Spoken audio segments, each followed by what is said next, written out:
Or having a baby. I saw that. You're going to be grandpa.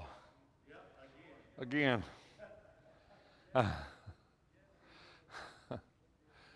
All right. Good evening. Good to see everyone this evening. Hope you've had a good week. Hope you stayed somewhere cool. I know I haven't, but I'm hopeful for y'all anyway. We're in John 7. Started on that last week a little bit, but I think when you look at that, we need to kind of try to take our time a little bit and kind of get some of this stuff in our head. Like I said, stuff we can kind of hang our hat on, hang ourselves on a little bit as we go through this. So we start with John 1, right? John 1. Divinity. Christ is in the beginning. Christ is the Word.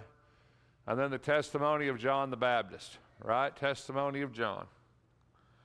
John was really the first one to, in the Bible, to say, "Behold the Lamb of God," right? He takes away the sin of the world. John was first. John's testimony was really the first one to proclaim Christ. He's greater than me, right? I'm not worthy to loose the sandals because he's greater than me. That was a really big thing. So that's chapter 1, right? Divinity. What's chapter 2? John 2. What's the big thing in John 2? Water and wine, right? Water and wine. First miracle in Cana, Galilee. Wedding.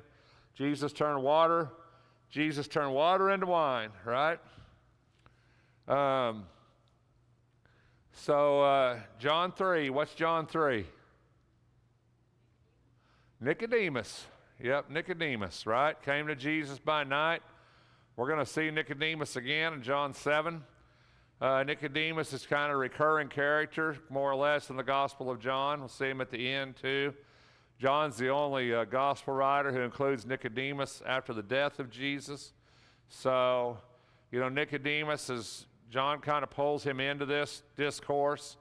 And I think there's reason for that, right? Nicodemus was educated. He was a Jew. He was a leader of the Jews. He had a lot of influence, obviously. He was a convert, right? He's going to become a follower of Christ. So Nicodemus was important. John 4. What's the big theme of John 4? Woman at the well. Yep, woman at the well, right? Samaritan woman at the well. Jacob's well. Jesus talked to her. John 4, of course, we talked about that chapter, but, even when we go back through this, John 4 is just a rich chapter of the Bible. It's just, it was Jesus talking to this woman that he shouldn't have been talking to, this Samaritan woman. It was about conversion, and, there was no signs, no miracles. It was just Jesus' speech, his talk, what he had to say. What a powerful, do you think that changed her life, that conversation with Jesus at the well, huh? I definitely do, don't you? I think that's one of them women, Jesus, the Samaritan woman, of course we don't know her name, but the Samaritan woman at the well is one of those people that, she would never be the same after that conversation. And I think that's a powerful testimony. She's a woman that had been overlooked her whole life. Jesus could easily have overlooked her. Jesus could easily not have spent the time to talk to her, but Jesus changed her life. John chapter 5. What's John chapter 5? Nope, not quite. Healing at the pool of Bethesda, right? John chapter 5, healing at the pool. That's going to come back into play in John 7, right? Cripple at the pool, been lame 38 years, couldn't get in the water. Jesus healed him, right? Do you want to be healed? What day did he do that on? Sabbath, healed on the Sabbath. That'll come back into play in John 7. So, healed on the Sabbath, right? John chapter 6. Now we go. Feeding of the 5,000. What else happened in John 6? Crowds depart, right? John 6 is a big turn in the Gospel of John. So everybody quits following him. That's going to come into play in John 7. Tide turns against him, John chapter 6. People depart, people leave. Jesus says, do you want to leave also? And they said, Lord, to whom would we go? You have the words of eternal life, right? John chapter 6. Started John 7. John 7 starts with the Feast of Booths, and I was going to give you a little bit on that since I didn't spend, made you some slides on that, maybe to help you a little bit. 7 signs in the book of John, right? Water into wine, the official son, John chapter 4. The pool of Bethesda, we just talked about that, John chapter 5. Feeding the multitude, John 6. Walking on water, John 6. These 2 more miracles, right? Sight to the blind, John 9, and raising Lazarus, John 11. 7 signs in the book of John. So we said in John 7, this was the Feast of Booths. Remember that? Jesus walked in Galilee. The feast of the Jews, the Feast of Booths. And I kind of talked to you a little bit about that last time. It's a Jewish feast. Sometimes it's called the Feast of Harvest. It's in the fall of the year. It's after the crops come in. But it's significant in John 7. There's a reason John talks about that, and I wanted to kind of help you a little bit with that. It's known in Hebrew as Sukkot. It's the Feast of Booths or the Feast of Shelters. And the reason they call it that is because during this feast, they would all make these like temporary little huts outside of their house or on the roof of their house. And they would stay in them. And it was supposed to be because of their wandering in the wilderness. It was supposed to be symbolic.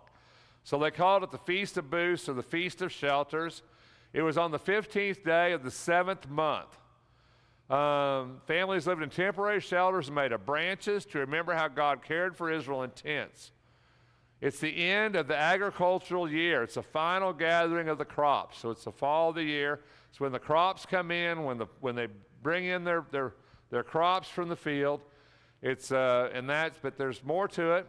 There's also a water drawing ceremony. Jesus is going to play on this in John 7 to say that he's living water. Of course, he says that in John chapter 3 with the woman at the well, but he talks about living water.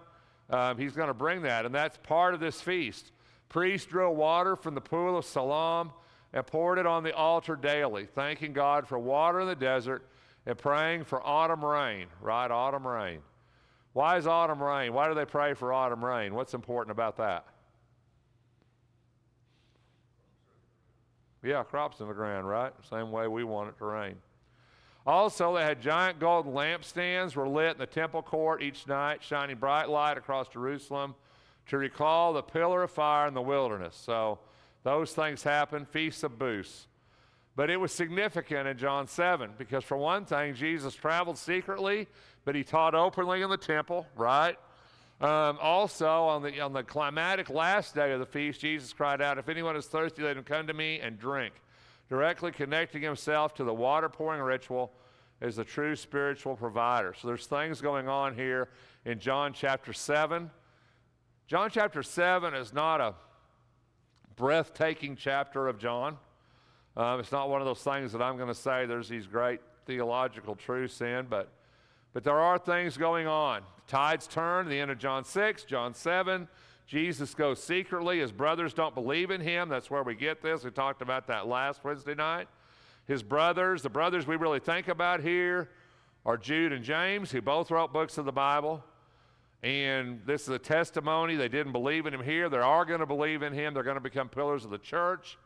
So that's a testimony, and that's the reason John includes that here. But John's the only gospel writer who brings this up.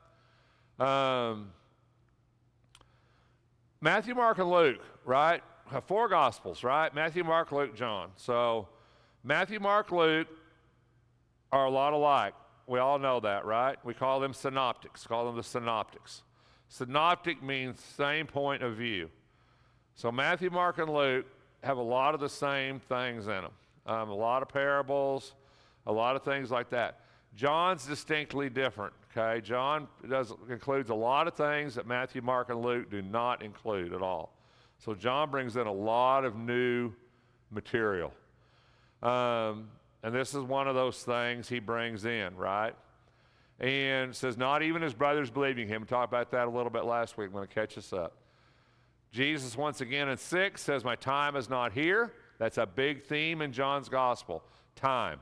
Jesus says that repeatedly. My time has not yet come. He said that to his mother in John chapter 2 when he turned the water into wine, right? What do you have to do with you, woman? You know my time has not yet come. Jesus here says my time is not here, right? The world hates me. That refers back to John 6 because the crowd turns against him. He says, go up yourselves. He stayed in Galilee. We talked about that last week. Galilee is separated from Judea by the country, by the land of the Samaritans, the land of Samaria. So it's a little more protected. It's under a different legal jurisdiction. We talked about that last Wednesday night. Galilee is under Herod Antipas, and Jerusalem is under Pilate at this time. So Jerusalem's under a Roman proconsul, under Pilate. Galilee is under Herod Antipas. So not only is there a geographical break, but there's also a political break between Galilee and Judea. It's all Rome, don't get me wrong, it's all Rome, but there's different leadership. So it gave him some protection from the Roman authorities. So that, we kind of talked about that last week. His brothers went up, right? But Jesus goes in secret. They're looking for him. Where is he? I think that's important in the gospel. I think that's important in the Bible. Jesus isn't very recognizable. He doesn't stand out in the crowd. They don't really know what he looks like, which is way different than you and I picture Jesus, because we picture him as this very European, handsome beard, long hair flowing with a halo around his head, right? Does not say that. Bible says he's very normal, they couldn't pick him out of the crowd, right? Over and over we see that. Who is he, right? That's a big discussion throughout the Bible. Who is he? He a good man? Is he a rabbi? Jesus broaches that subject with them. Who do you say that I am? Who do people say that I am? The Jews, they were scared of the Jews. They didn't want to speak openly. We talked about this last Wednesday night, just kind of catching us up here a little bit. But he begins to teach, and they were astonished, right? They knew he was Galilean, and because of that, they were astonished. Never been learned or educated, having never been educated. How does he know having never been educated? We talked about that a little bit last Wednesday. How do they know he had never been educated? Right? How do they make that distinction? We see that a few times in the Bible, right? We see that in Acts chapter 2 when the preacher and them were preaching and they said, how do these men know this? They've never been educated. Galilean, right? Talked about that. They knew they were Galilean. Knew he was Galilean by his accent, by his clothing. So what was the problem with Galilee? What do we know about that region of the world? What was their lower class? What was their primary occupation? Fishing, right? They were all fishermen. About all of them were fishermen, weren't they? You know, so they were all basically fishermen. It was along the Sea of Galilee. So that's why we call them Galileans. Sometimes in the Bible it's Sea of Tiberias, same thing, Sea of Galilee. So they were fishermen, right? They were fishermen. Wasn't any education, wasn't any higher learning in Galilee. You know, it's not where you went to learn things. You went to Jerusalem, to the rabbis. The rabbis were in Jerusalem. That's where you went. Because of that, you know, he's not learned, right? And Jesus, once again, refers that to God. He's going to do that over and over in the Gospel of John. If anyone really do it, he will know of the teaching, whether it's of God or whether I speak from myself. So we get into this argument about it's not his own glory. Never starting to hoe some new ground here a little bit. Did not Moses give you the law? Once again, definite article, the law. Law is capitalized, law of Moses, right? We get over there 100 times. Every time you see that in the Bible, every time the law is capitalized, it's not law of the land, it's law of Moses. Didn't Moses give it to you? That's significant in 19. Who gave them the law, right? Who gave you the law? Where did the law come from? Who actually gave them the law, right? God gave the law, but why does he say did not Moses? Why does he say that? Why did he say didn't God give you the law? Have you ever thought about why does he say that? Why did Moses give you the law? Why does he say that? What point's he trying to make about it? The law was given by why does God do that? Why doesn't God just be God? You know, why doesn't God just come down and appear in a big voice to everybody and say, I'm God. This is what I want you to do. Listen to me. Why did God give the law through a mediator, through Moses? Why does God do that? Yeah, go ahead, Sam. People what? Couldn't be in his presence? Bible says no man can see God and live. But yet Moses was in his presence, right, essentially?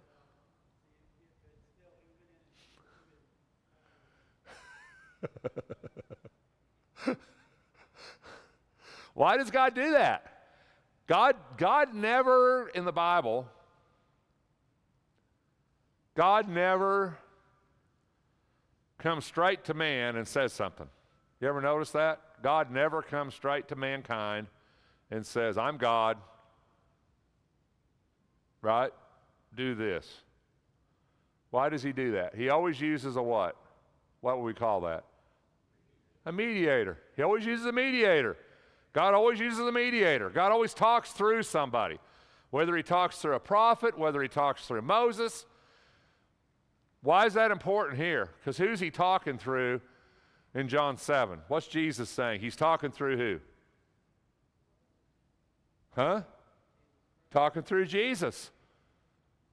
Right? Did they think Moses was important? Right? I mean, they held him right up with, why was Moses so important in Judaism? Why was Moses, what made Moses so important? Why was Moses more important than Isaiah and Jeremiah and Ezekiel and all them other guys? Why was Moses? We led him out of slavery. That's a big thing. He was called by God. He led them out of slavery. But I could also say, Isaiah and Jeremiah were called by God to speak, right, and to do things. Other people in the Bible were called by God to, what was so significant about Moses? What was so significant about what Moses did, bringing the law? I know that seems like I'm kind of twisting the question, and maybe I'm making it hard to answer, but there's a significance to Moses that nobody else in the Bible possesses except Jesus Christ. There's a reason on the Mount of Transfiguration, Jesus goes up and is transfigured before them. And who's there with Jesus? Moses and Elijah, right? Why are Moses and Elijah with Jesus on the Mount of Transfiguration? Why didn't God bring up, I don't know, why didn't God bring up Adam and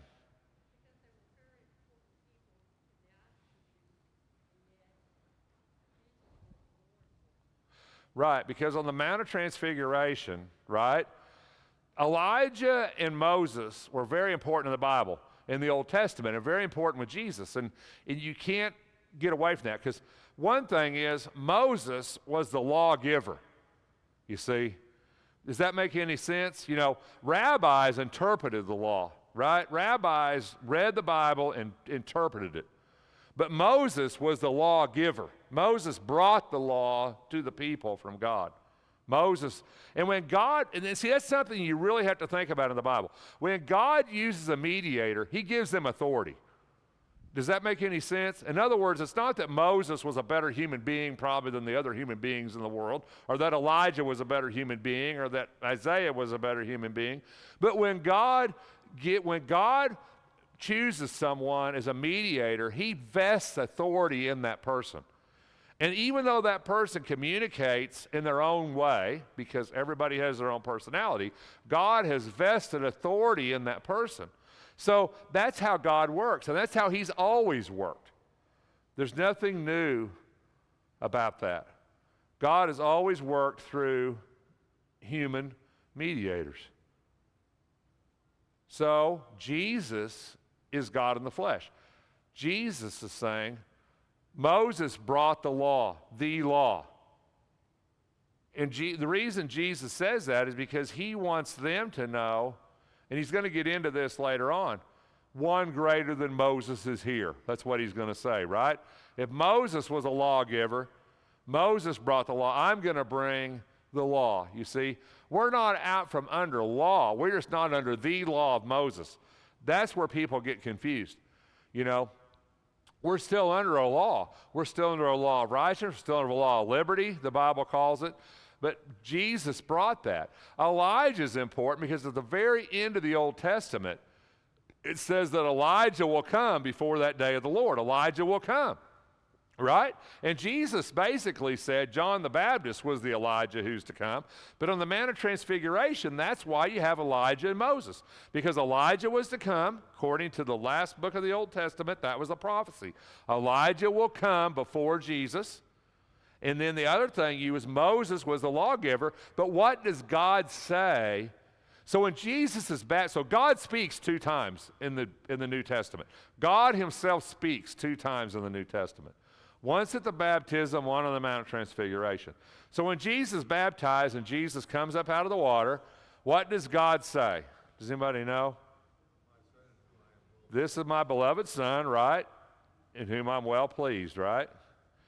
On the Mount of Transfiguration, what does God say?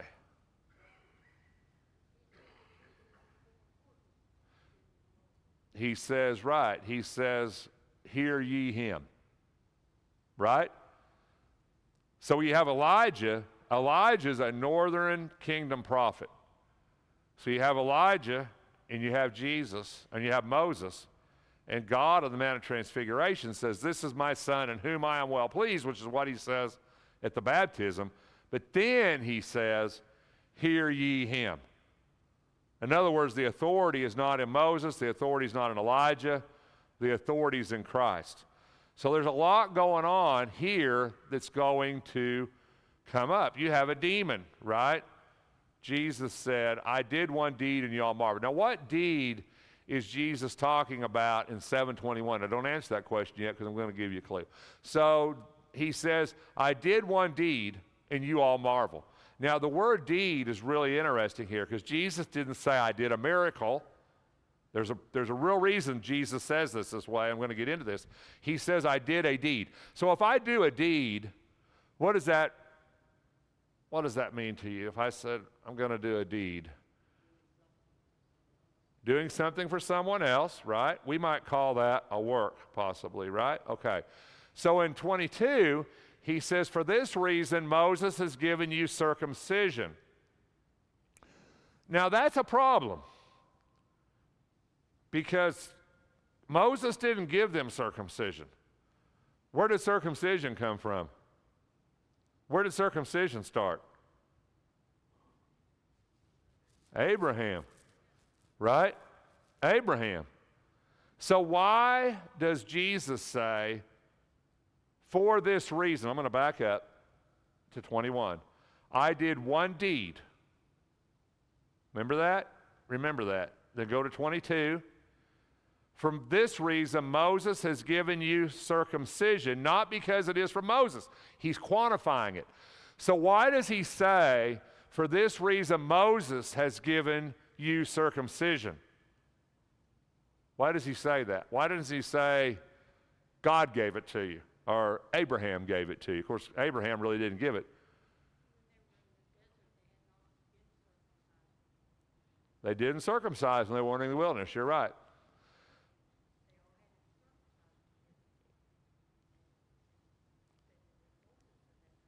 The reason, right, but the big reason here is because Moses brought that back, right?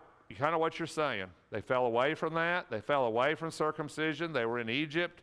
They fell away from that. We know they weren't circumcised in the wilderness because they all had to be circumcised before they crossed the Jordan, right?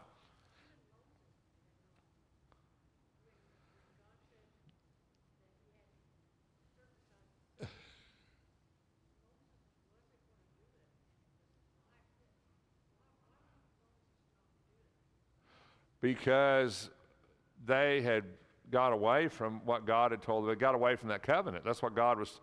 See, circumcision, okay. Why did God want them to circumcise their male children? Why did God want them to do that? Does anybody have a clue to that? Huh? No, it's not cleanliness. I know we say that. We circumcise because it's cleaner. I mean, there's a whole medical argument, but I'm not going to get into that because, and people say that. And a lot of people look at the Old Testament like that. God gave them circumcision for cleanliness. God said don't eat pork because you can get worms from pork. God says don't eat unclean things.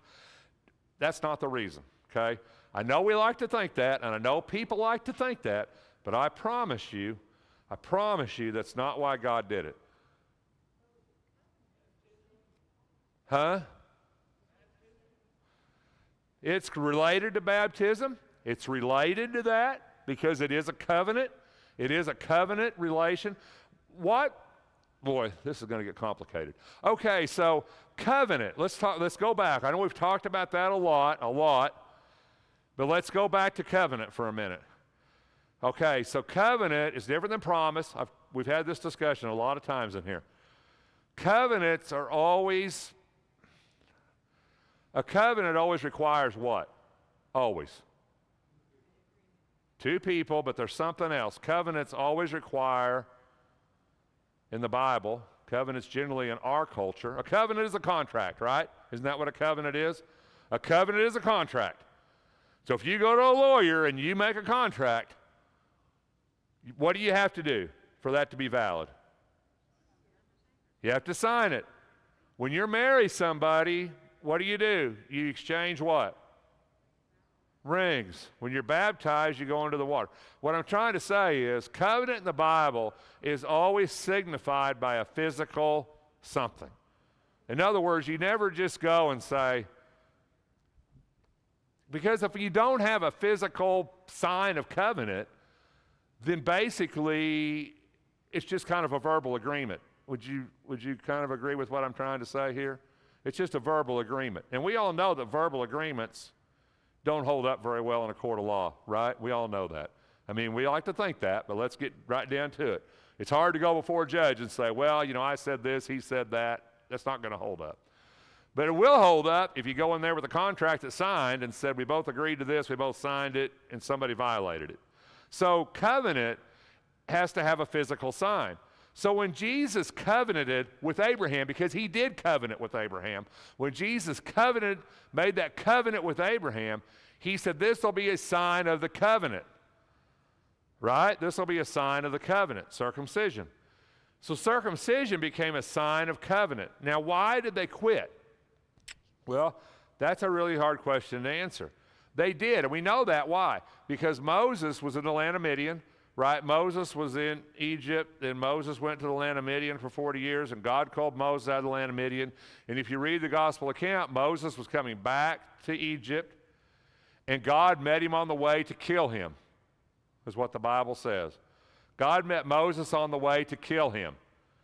And his wife, Zipporah, what did she do so that God didn't kill Moses?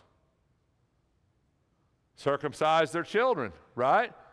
And then she made a statement. Remember that? She said what? It's blood, right? There's a covenant of blood, basically, in there, right? And so she circumcised the children that Moses had not circumcised, and that appeased God because Moses himself had fallen away from what God would intended him to do. Now, Jesus is saying this because Moses reiterated this covenant. But now he is bringing up a problem. Go back to 21. I know this is confusing. I didn't think this was going to be confusing. I know this is confusing. I'm doing my best. I'm paddling hard here. So go back to 21. I did one deed. You just told me a deed is something you do. A deed is a work, right? Circumcision is a deed. Would y'all agree with that? Okay, now there's a problem because what do we know about the Sabbath? You can't what? You can't work. Y'all just told me deed was kind of like a work, right? You can't work. Now you got a problem. When were you supposed to circumcise your male children? 8th day, right? Y'all know what the problem is now? If the 8th day falls on the Sabbath, then what's more important? Circumcision or the Sabbath? What's the greater law? You think? You see the problem here? What's the greater law? To circumcise your male children on the 8th day? Yeah, you're breaking the covenant, or to keep the Sabbath.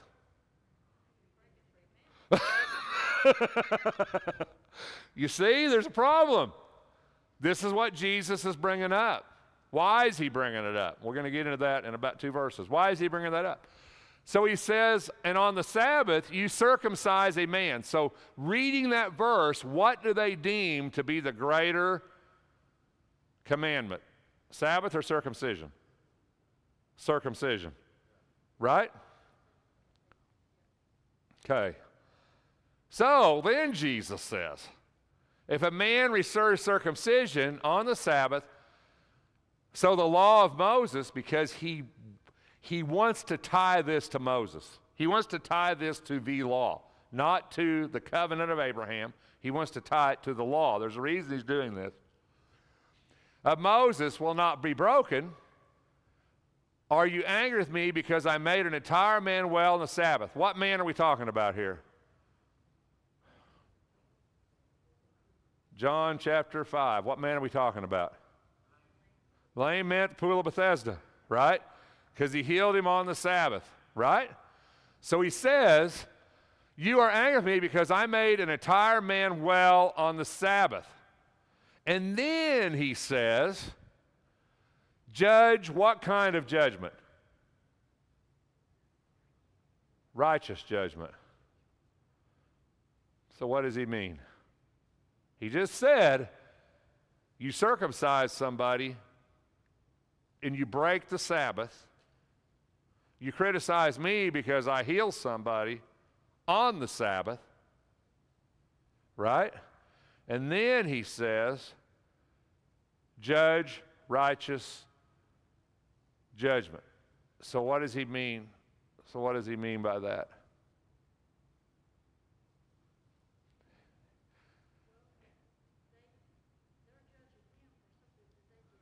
There you go. In other words, they could break the Sabbath to do circumcision, right?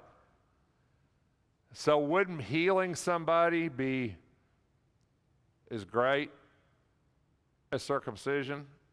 You see? In other words, you're judging me for healing somebody on the Sabbath, but you break the Sabbath, you see, when you circumcise somebody on the Sabbath. And you've deemed that circumcision is greater than keeping the Sabbath. Therefore, you have deemed that the Sabbath is lesser than circumcision. And I deem that healing is greater than the Sabbath. So your judgment isn't righteous. Y'all follow me on this? So, then he says,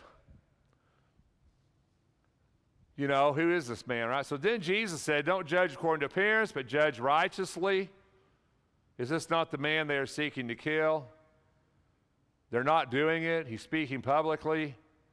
They don't really know if this is him, do they? You see? They never could figure that out, could they? I mean, even to the end. They didn't know, right? They just didn't know. Is this really him? Is this not him? Why is that so confusing, do you think? I mean, why do you think it's so confusing that they can't figure out if this is really that guy or another guy? You ever thought about that? What would be so confusing about that? I mean, Jesus is healing, he's talking, he's claiming to be, and they're going, is this really the guy? You know? Oh, there were so many others. You know?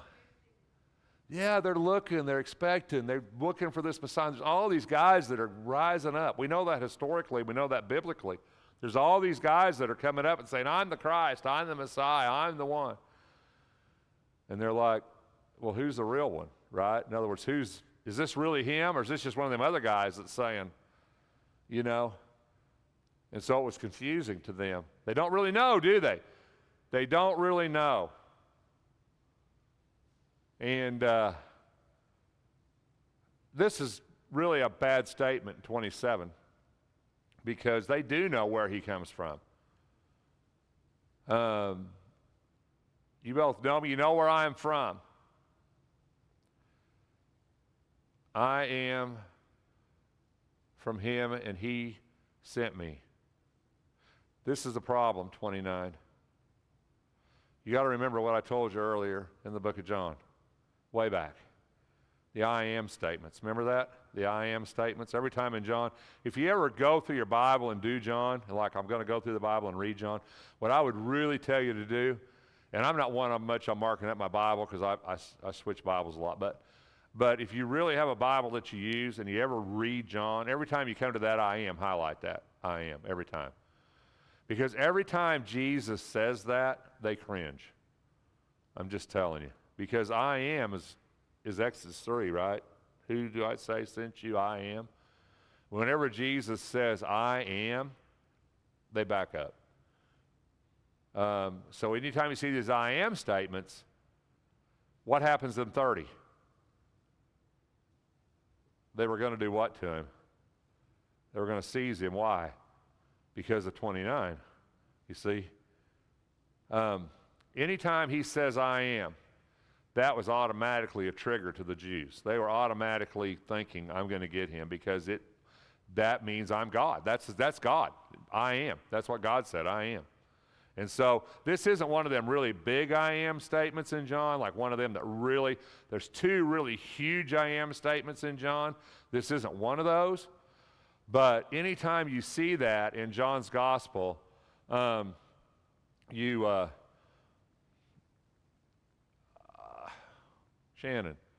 take me back. Maybe I can go back. Take me back to 1.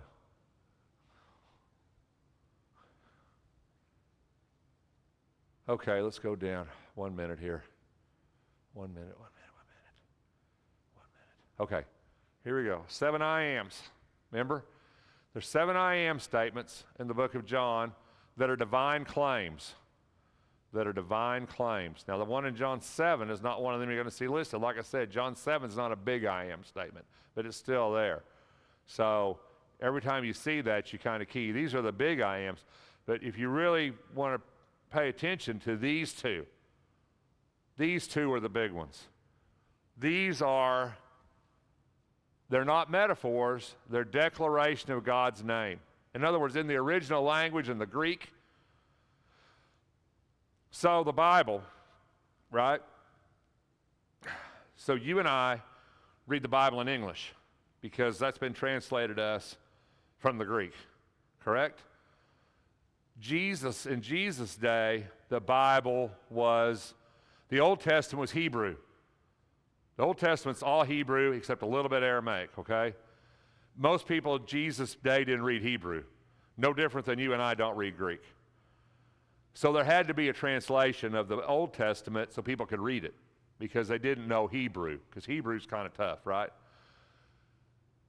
So they translated into their language, no different than the Greek is translated into English for me and you.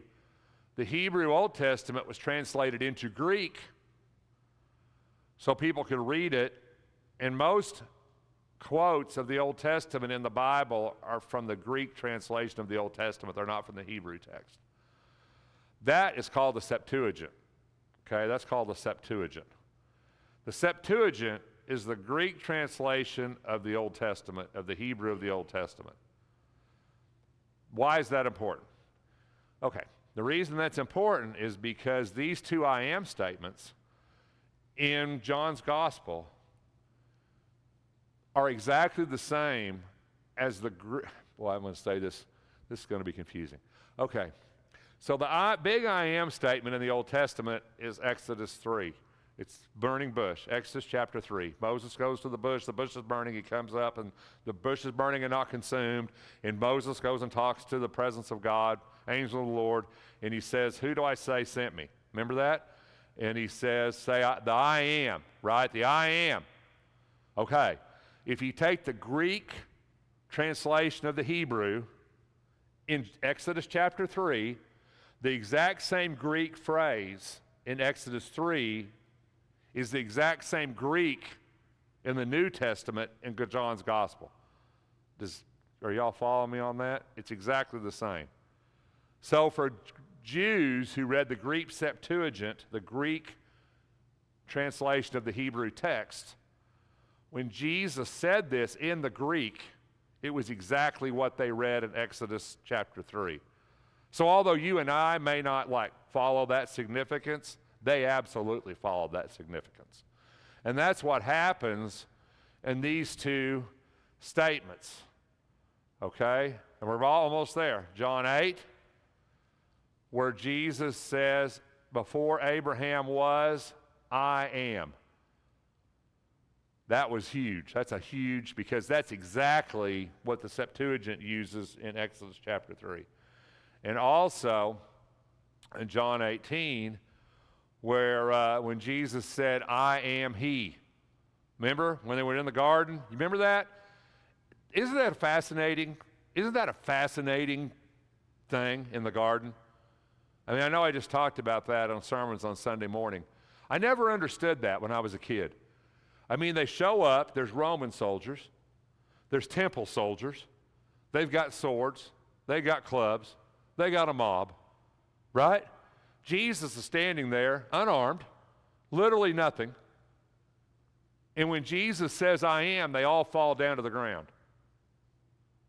And I never understood that when I was a kid. I'm like, why would you do that? I mean, here you are with swords and soldiers, and here's Jesus with absolutely nothing. And when Jesus makes that statement, I am he, they draw back and they fell to the ground. It's because that's exactly the wording of the Greek Septuagint in Exodus chapter 3. When Jesus says, I am he, it was no different than what God told Moses, or the angel of the Lord told Moses in Exodus 3. And when he said that, he was basically saying, I am God. And when he said that, they drew back and they fell down. Now take me back to 7. Shannon? Oh, yeah, absolutely. That was. Oh, I think they were waiting for that big moment. I mean, I think when he said that, they were waiting for that big moment. Now, when that passed, but I think originally, I mean, they're coming with swords, they're coming with clubs, they're coming. You don't come with soldiers and swords unless you're expecting a fight. Would you agree with that? I mean, you wouldn't come with soldiers and swords unless you're expecting a fight. And when they show up, what happens? Peter cuts off Malchus's ear, right? Oh boy, here we go. Peter's like, man, we're going to get into it here. And then Jesus, he says, put your sword back, right? Put your sword back. He who lives by the sword dies by the sword. He heals Malchus, puts Malchus's ear back on.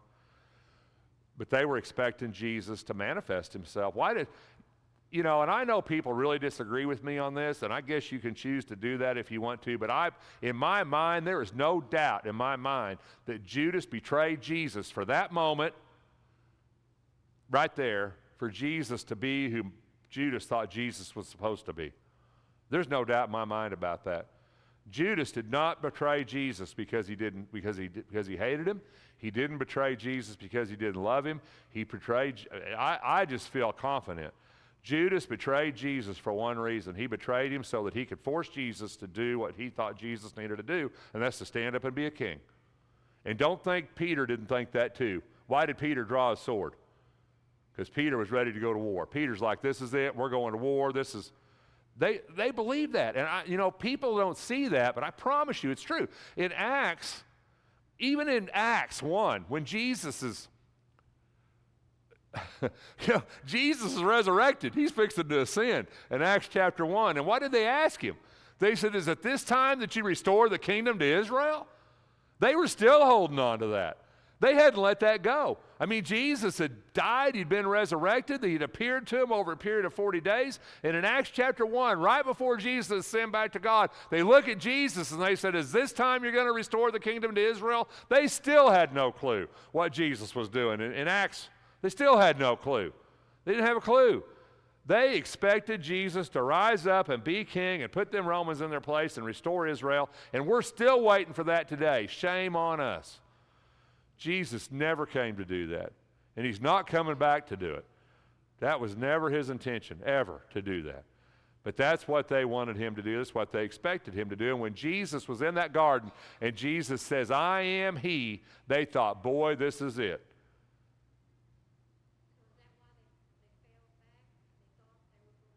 Oh, they thought Jesus was going to be God. I mean, they were in the presence of God. They thought Jesus was going to do what they thought Jesus was sent to do, and that's to restore Israel.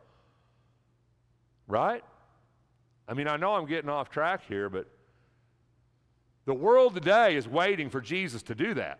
Most of Christianity today is still waiting for Jesus to do that. We call that premillennialism. They're still waiting for Jesus to do it, waiting for that big battle of Armageddon, waiting for Revelation. That's not going to happen, people. I'm just telling you, that is not going to happen. That was never the plan, and it's not the plan today. It's not the plan. Yeah.